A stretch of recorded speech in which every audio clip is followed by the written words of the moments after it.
Hello, mema wakwaba edeba na wotwe wie nkran hye dwumedie yi so. Enen so eye da foforo Nyankopon aye. Yentimi mfa na side ni de biara da. Bunyane yen efi yen nemu. Empo anadwene ye kooso yenim. Nanso asafurade abo ye ho ban. Na wakra ye mu. Ni senti sabre ye kase rade ye da wase. Ubambo no nhwe so pa odi akra ye nso no. Irade yentimi enna wasin wie da.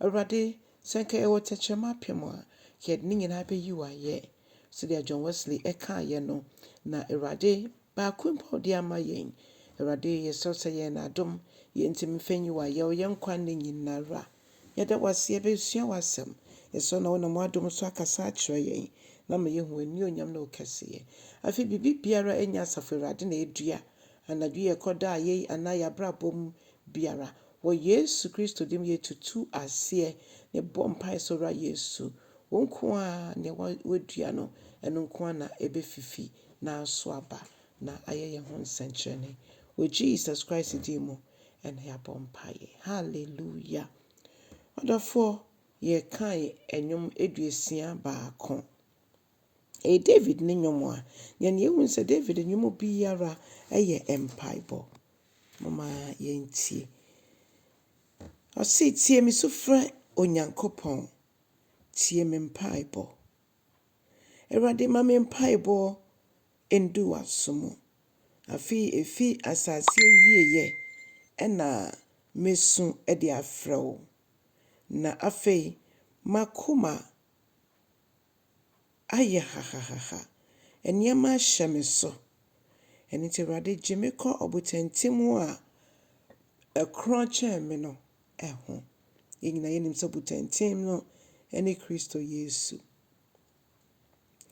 Osei wo ena waye guankobia edi amame. Wo ena wo kata me so esie.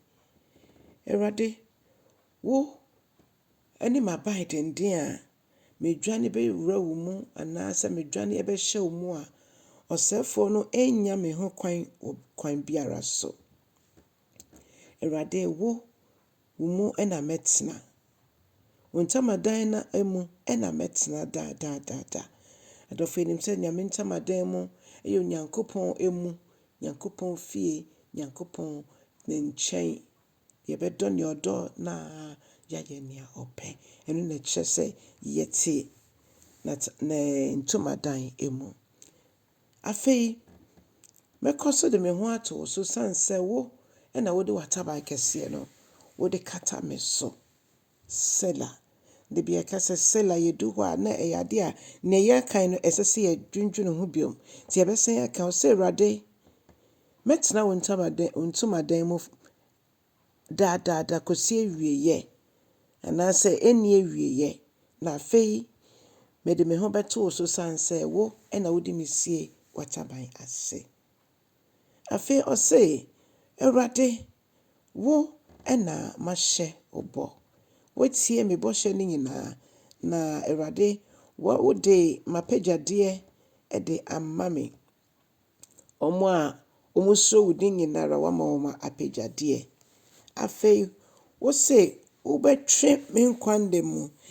David ka se wo betwe ne ohene nkwande mu na kyese ono no ho asem na okante wo so di udin be hye ho.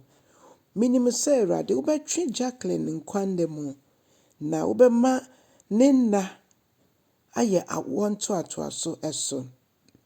Wo bema Jacqueline atena wo mu da.